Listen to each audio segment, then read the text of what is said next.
Hi everyone, it's Jerry. I have an instructive game to share with you from the 2024 Speed Chess Championship Final. On the white end, Alireza Firouzja playing against Magnus Carlsen. So this is from their 5+1 time control segment. On board, Nimzo-Indian Defense, and with A3 we're pulled into the Sämisch variation. So this is one of the earliest moments where we can observe more than one imbalance, doubled pawns, and as compensation, the bishop pair. Of the two bishops, this guy here, black needs to keep an extra eye on. Black is not careful, the dark square bishop can easily become the MVP.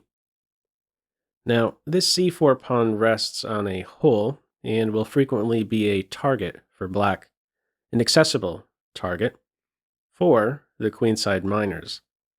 This is black's plan in this game, to put pressure on c4. Knight c6 is a step in that direction. Meanwhile, white builds in the center. There we go, some pressure. Now, in general, black does well within this structure without queens. Without queens, c4, this weakness here is more pronounced, let's say. Sometimes there is a strategy for white to say, you know what, black, while you're going after this pawn, I'm just going to let you have it. And while you're busy going after that pawn, I'm going to seek counterplay elsewhere. I'm going to try and find an aggressive post with my queen. I'm not saying these exact moves, but I'm just trying to give you a general idea of how the queen could maybe be a nuisance, trying to do something against the black king. Okay. If the queens aren't on, this pawn can easily just drop and we enter a much more technical position and ending where black is simply up a pawn. And there's no counterplay. Okay. We continue here with bishop g5. If white immediately plays e5 here, this knight goes back home and it'll be recycled on this e7 square. Black still has this plan to put pressure on c4. In this game, the bishop first goes to g5. Now this is an idea. Irritating bishop, to be sure. How do we get out of this pin? Well, h6, bishop h4, and now g5. Very committal in playing like this. Two dark square weaknesses. This guy's eyes just got a little bigger. Maybe somehow the h6 or f6 square can maybe be taken advantage of. Okay, bishop goes to f2. And now this next sequence of moves is really what I found most instructive with this game. Carlsen continues here with knight to h5. Now I think you may find many players here be satisfied with queen to e7, saying, you know what, now that I've made these weaknesses on the king side, I'm going to camp out on the queen side. That's how I'm going to connect rooks. I'm going to show you a line here how this queen post could potentially be exploited. So let's say queen e7, h4, very thematic move, rook pawn attacking a knight pawn, ready to take advantage of the unprotected rook. Say black castles queenside, and here we go. We could have this action in the center. This here would be a bad move as it turns out, but very natural to maybe play like this. All of a sudden, it would be white, believe it or not, who is now winning with this wild sequence right here. A position where white is down a piece, but this guy here, getting excited here to grab his trophy, really weakened dark squares on the king side. Now, with this continuation, the black king stripped of his defenses. Okay. Black has a different idea in mind with the queen. Knight h5 paves the way for a more aggressive post on f6. h4 is played in this position. If white plays in the center with d5, black can respond with queen f6, ignoring the threat on the knight. rook c1. If rook c1 is played here, knight a5. And if there's any bishop d4 idea, white can block that skewer with e5. Do note, if the knight is captured here, this would be a crushing move. Best would be to block with the queen. There goes the rook. And if you move the king, game over. Knight f4. Okay, so this is a very active square for the queen, to be sure.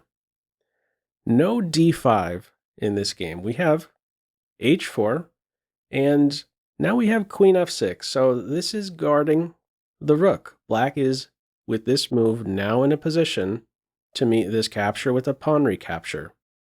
And a follow-up g4 with the knight move. The knight can now move. The queen is defending the rook. We continue here with e5. Queen stays glued to the rook. Just to emphasize how important it is to play in this way, if you go to g6 instead, white can take on g5, and if you're recapturing, there we go. Problem, attacking the pin's knight. So the queen must stay defending the rook, queen g7 in this game. And the follow-up here, white plays g3, cuts out the knight f4 jump. In the computer's eyes, it prefers g4, this idea here of actually inviting the knight into the newly weakened f4 square, but immediately challenging it. It wants to play this position here, still calls it about even. Okay, as it turns out, computer's not such a fan of just this defensive move, g3. Queenside castles here.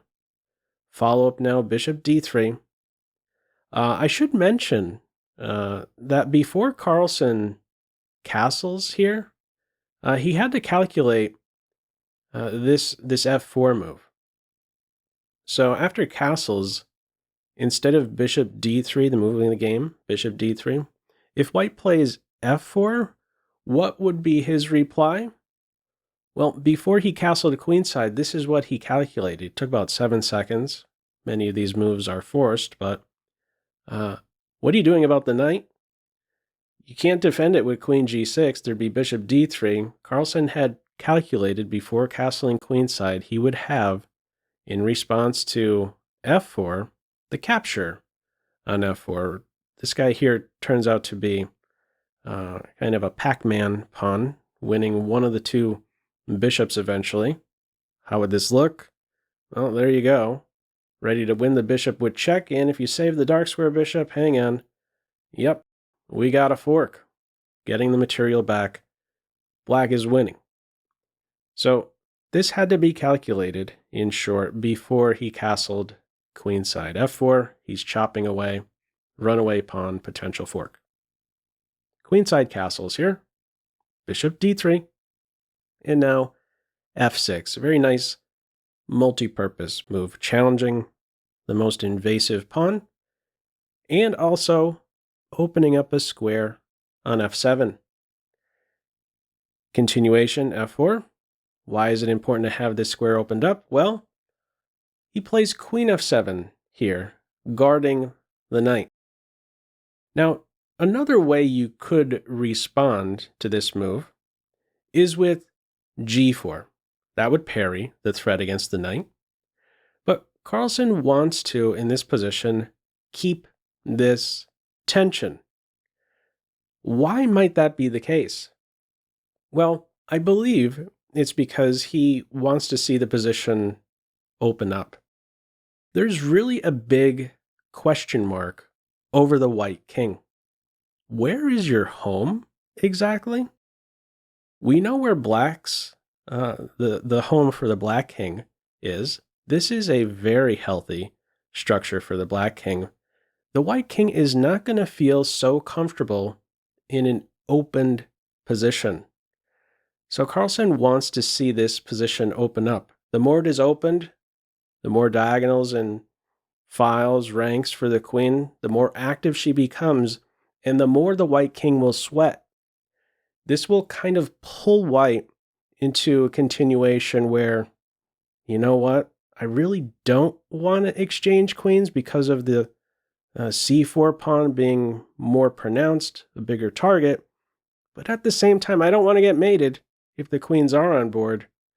So white eventually finds himself, in short, in a tricky spot. Okay, we continue here. The capture on g5, these are considered best follow-up moves at this stage.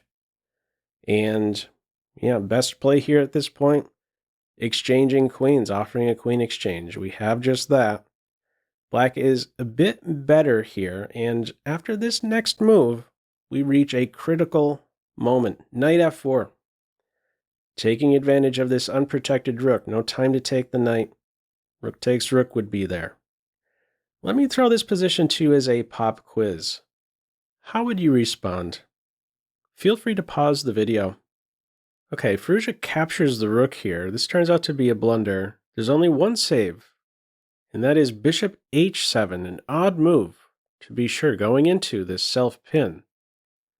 This does buy white time to next, say, connect rooks, and then the bishop is unpinned. It turns out it's important to hang on to this light square bishop. Without it, c4 is a bigger problem. White's position quickly collapses without the light square bishop. If this best move was played, here's how black could continue. There's a check on d3, and the c4 pawn can now be targeted from an odd square, knight b2.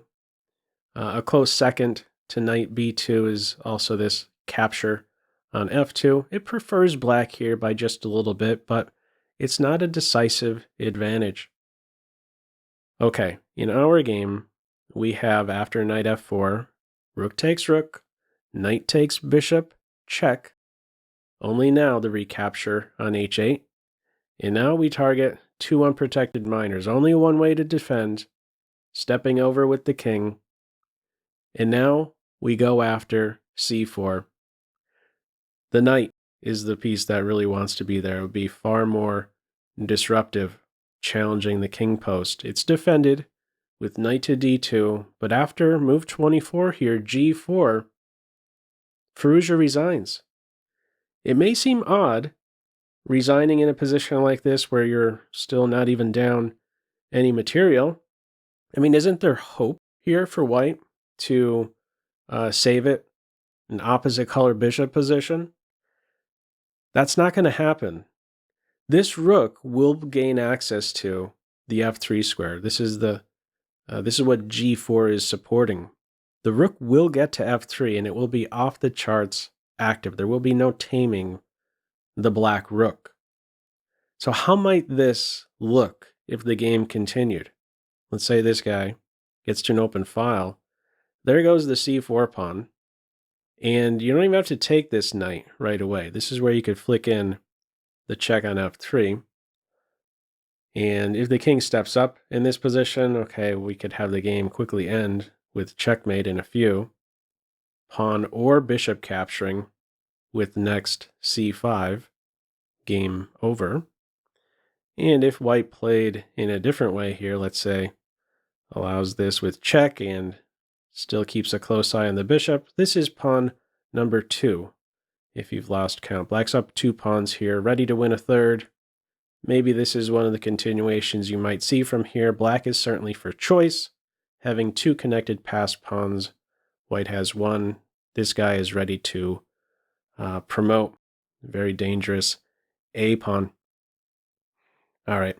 In this one, though, after simply g4, Firouzja threw in the towel. So what did you think of this one? Carlsen ended up dominating the match. It was really nice to see a nice exchange between Firouzja and Carlsen at the end of this event. Firouzja sharing some nice words. He's still motivated, Firouzja, improving his own game. But yeah, what are your thoughts of this one? Feel free, as usual, to leave any feedback to this video in the comment section below. I hope you enjoyed it and maybe took a thing or two away. That's all for now. Take care. Bye.